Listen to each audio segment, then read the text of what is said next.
I'm going to blame part of that not being able to see that scratch on my recent cataract surgery, which in the long term I'm going to be a lot better off. I can see more light. The colors are more vivid, but I've only got one eye that's been done. I've still got to have it on the other. So I've had to take one lens out, so I'm only being able to see close up with one lens, and this is my dominant eye, so it's giving me some minor problems till I get that second cataract removed and a lens in there.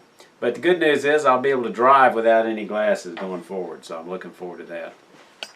Okay, now we got it cleaned up. Before I leave this though, I think it's worthwhile mentioning, you got to be very careful with these boiled linseed oil rags, even tiny ones. So I'm going to throw this in the middle of the concrete floor without any chips around it and let it dry for 24 hours before I dispose of it. Otherwise, you can burn down your shop from spontaneous combustion, so don't take that lightly.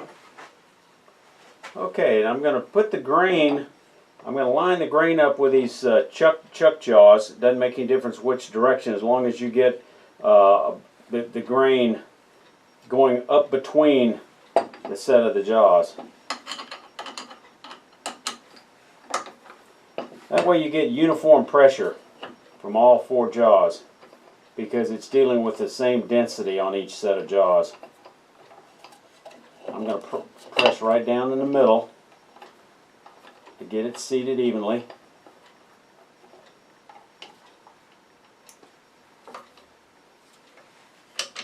Turn it around one more time. And nice snug fit. Now the first thing I'm going to do is I'm going to take this rim down to the appropriate size, because it's oval. Now I'm going to use my 5/8 inch bowl jaws with the swept-back grind. Slightly move back and forth. Pick up speed a little bit here.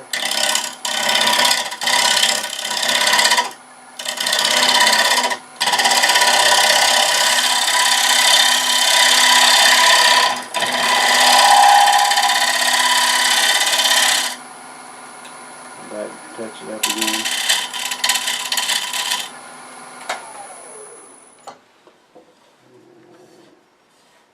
That looks pretty good. Okay. Put the tool rest angled in where it'll put the cutting edge right at center. And we'll come in. Tailstock's in the way. So let me go over ahead and rearrange the headstock and the tailstock. Okay, now we got it around. I can turn it to the end of the lathe, which is one of the nice features I like about the Powermatic. I have heard some professional turners talk about the sliding headstock gives you some vibration. I guess I'm not a good enough turner to pick up on that, but I just find this very convenient, easier on my back ergonomically. So I really love this sliding headstock. I'm going to take the first few passes with this 5/8 inch gouge. It's still fairly sharp, and then I'll switch to a sharpened gouge. We're going to come in and notice my thumb. I'm going to brace this and hit it exactly vertically, otherwise you'll have a tendency to skate back, and this will tend to reduce that. The first few cuts where it's bouncing and it's really oval are the hardest, so I'm just going to take a few passes and try to get it running somewhat true.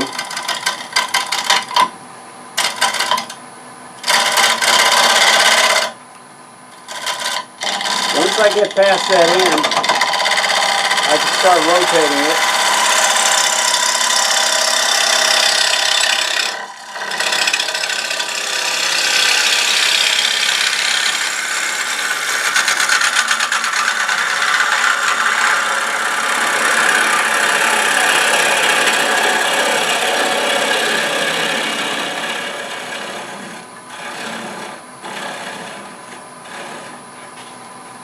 Second one ought to run a little more true.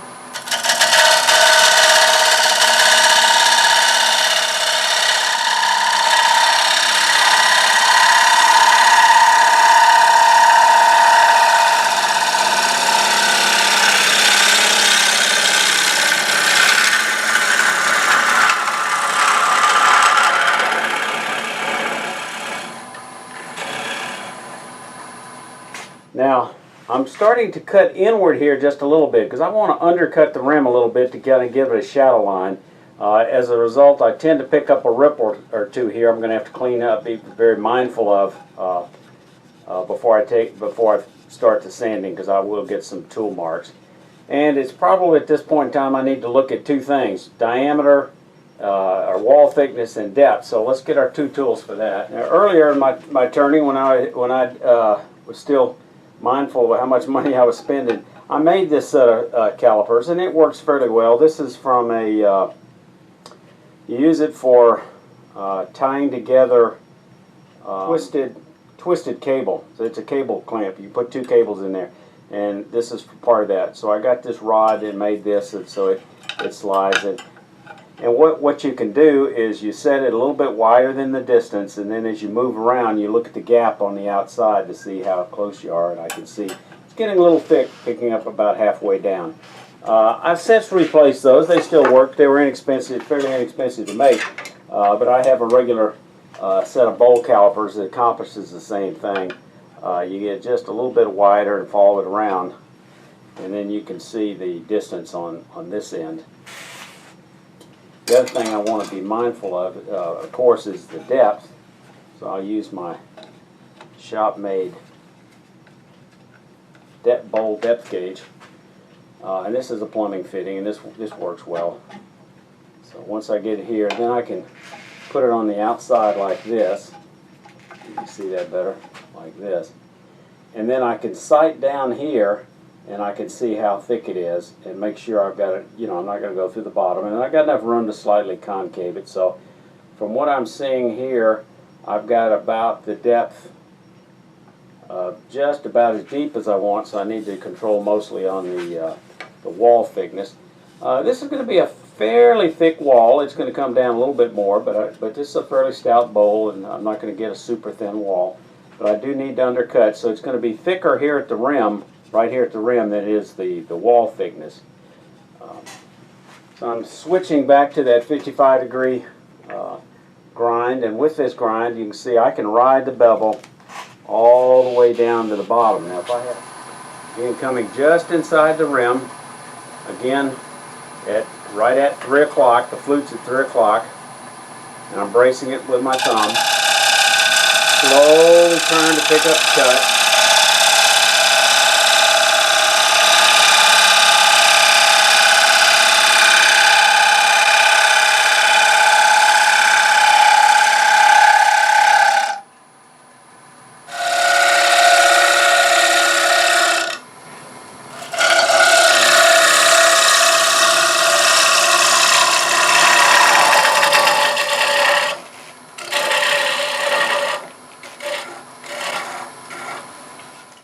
I want to show you that other bowl gouge. So sometimes I use what I call a bottom feeder. This is a fairly inexpensive. This is a Benjamin Best, not necessarily the best bowl gouge, but it's fairly inexpensive for what I'm using it for, which is a specialty tool. I only use it for the bottom of the bowl. So when I start losing the bevel on a bowl with a bowl gouge with a 45-degree grind, I can pick that cut up from here and clean up the bottom. So as it is, I've got a bit of a divot there, a little spot, so I'm going to use this to clean it up. So let me show you what I'm talking about. We're just going to pick up the cut right here. It's got a fairly long handle. Give me a little leverage.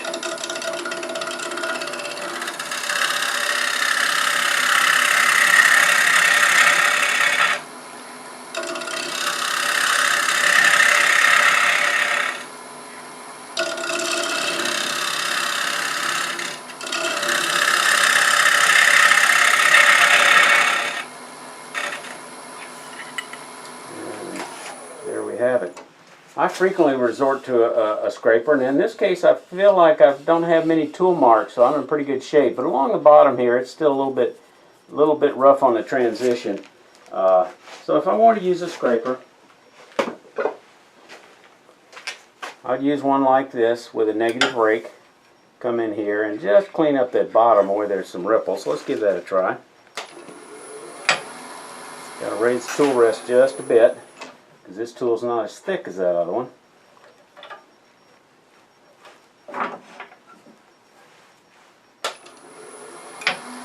I can have this almost flat because of this slight shear bevel on the front. So I'm going to come right there on the front and just clean up that a little bit of a bump there. Try to get this bottom level. Very light touch. Almost no pressure at all.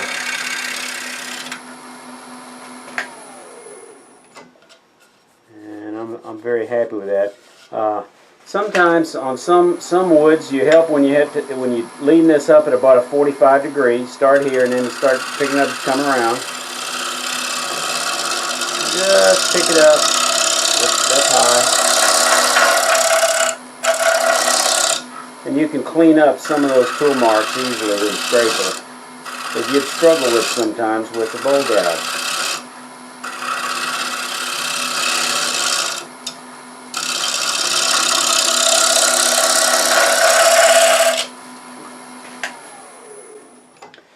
Now coming around to here to this rim, I've got to have this at a high angle. If I come in flat like this with a scraper, with a piece of wood this dry, I have a chance of blowing this thing up. So you got to be mindful of that.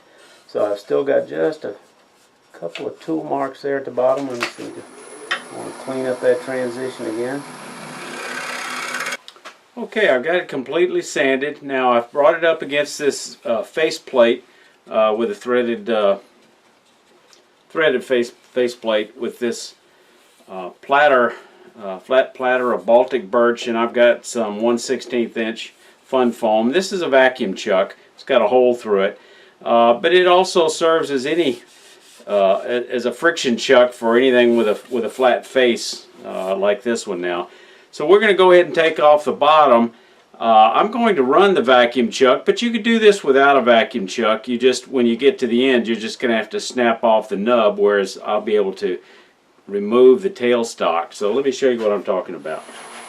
We'll run it without the vacuum chuck for a moment while I remove some of this excess material. I'm just going to come in straight and just place wood here.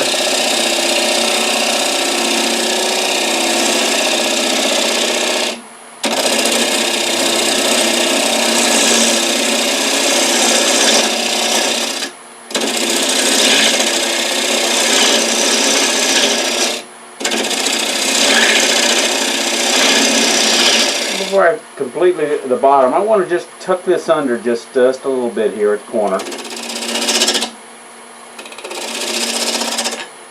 Just tuck it under.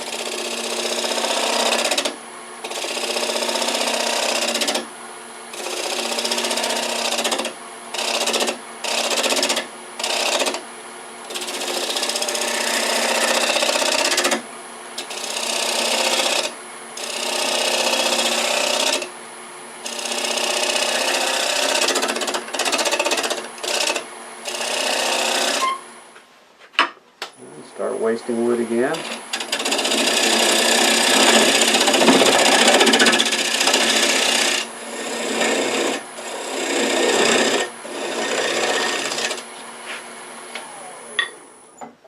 I could take this down a little bit further without the vacuum chuck on, and then just knock this off and finish sanding. But because I've got the vacuum chuck, I'm going to go ahead and use it. We'll go ahead and take this off straight from the end.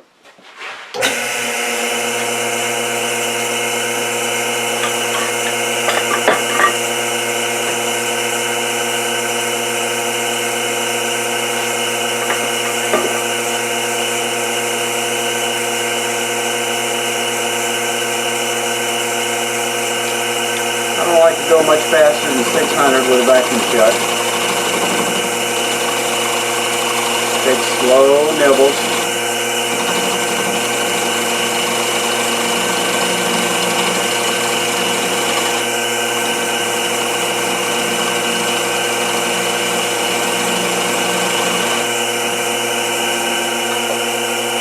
And I like to use a small round scraper to kind of smooth up the bottom. Get rid of any ripples.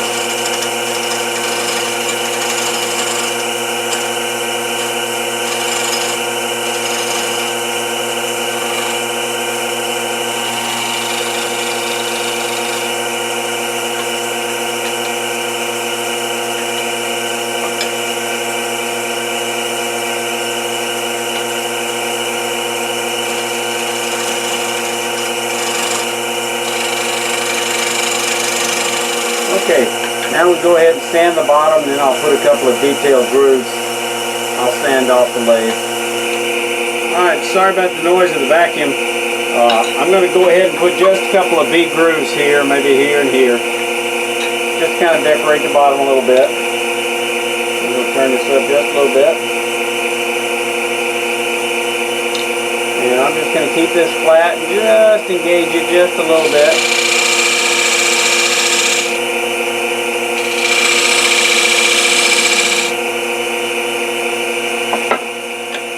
Now I'm going to come in with my detail gouge and just kind of dress that bead out just a little bit by rounding it over.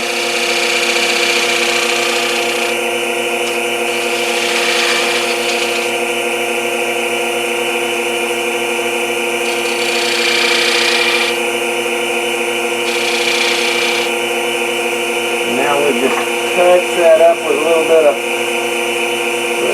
bit of sanding. Vacuum down.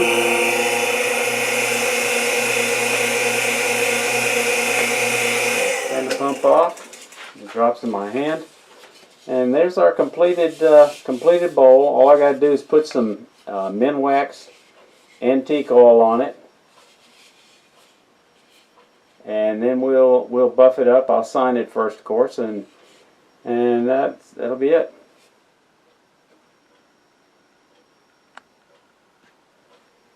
If you enjoyed this video, hit the like button, and if you're not a subscriber, go ahead and click on the subscribe button so you can be notified when I'll have a new video out every Friday.